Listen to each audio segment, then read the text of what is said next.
সংবিধান ও রাষ্ট্র ব্যবস্থার গণতান্ত্রিক সংস্কার ও অর্থনৈতিক মুক্তির লক্ষ্যে প্রণীত রূপরেখা। ঐতিহাসিক গণঅভ্যুত্থানের বছরখানেক আগে থেকেই ৩১ দফা সংস্কার নিয়ে জনমত গঠন করে আসছিল এই মুহূর্তে দেশের সবচেয়ে বড় দল বিএনপি।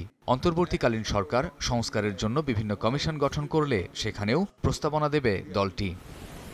এ নিয়ে কয়েক দফা বৈঠক করার পর প্রস্তাবনাগুলো প্রায় চূড়ান্ত করেছে দায়িত্বশীল নেতারা। সাম্য, মানবিক মর্যাদা ও ন্যায় বিচারকে সংবিধানের মূলনীতি হিসেবে চায় বিএনপি। একই সঙ্গে দ্বিকক্ষ বিশিষ্ট সংসদ, রাষ্ট্রপতি প্রধানমন্ত্রীর ক্ষমতার ভারসাম্য এবং তত্ত্বাবধায়ক সরকার ব্যবস্থা ফিরিয়ে আনার সুপারিশ করা হবে। শেখ হাসিনা না থাকায় সংস্কারের অর্ধেকের বেশি সংস্কার করা হয়ে গেছে। এটাই হলো সবচেয়ে বড় সংস্কার, আওয়ামী লীগ এবং শেখ হাসিনার বিদায়। বিএনপির এই নীতি নির্ধারক বলছেন, নির্বাচিত প্রতিনিধিরাই মূল সংস্কার করবে। আওয়ামী লীগ আমলে যে সমস্ত সংস্কার করা হয়েছে সেগুলোকে বাদ দিয়ে তার পূর্বের অবস্থায় যাওয়া, এটাই হলো আমাদের মৌলিক অবস্থান। বিএনপির ৩১ দফা সংস্কার প্রস্তাব, সেটাকে একটু ইলাবোরেট করে আমরা সংস্কার প্রস্তাবে নিয়ে এসেছি। তো একটা ফাইনাল টাচ দেওয়া হবে আগামী সোমবারে, তারপরে হয়তো এটা জমা দেওয়া হবে। 2025-এর মধ্যে ডেফিনেটলি আমরা নির্বাচন চাই এবং বর্তমানে যে অবস্থা আছে আগামী এপ্রিল মাসের মধ্যে নির্বাচন দেওয়া সম্ভব।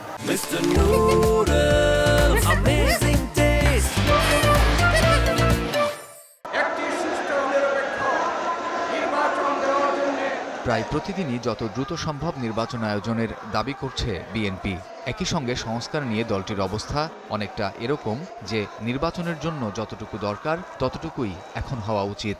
বাংলাদেশের এখন একজন বিশ্লেষক মনে করেন, বিএনপি ভেবেচিন্তে এগুচ্ছে।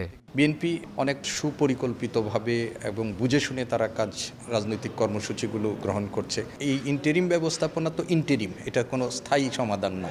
রাজনৈতিক দলগুলোর সঙ্গে সমঝোতা ও সংলাপের মাধ্যমে জরুরি সংস্কার সেরে অন্তর্বর্তী সরকারকে নির্বাচনের দিকে যেতে বলছেন এই রাজনীতি বিশ্লেষক। রাজনৈতিক দলগুলোর সাথে একটা সমঝোতা, তাদের সাথে একটা আলাপ আলোচনার ভিত্তিতে একটা গ্রহণযোগ্য অবাধ নির্বাচনের জন্য যে সংস্কারগুলো জরুরি সেইগুলো করে একটা নির্বাচনের দিকে আমাদের যাওয়া দরকার। কামরুজ্জামান মামুন, সময় সংবাদ, ঢাকা।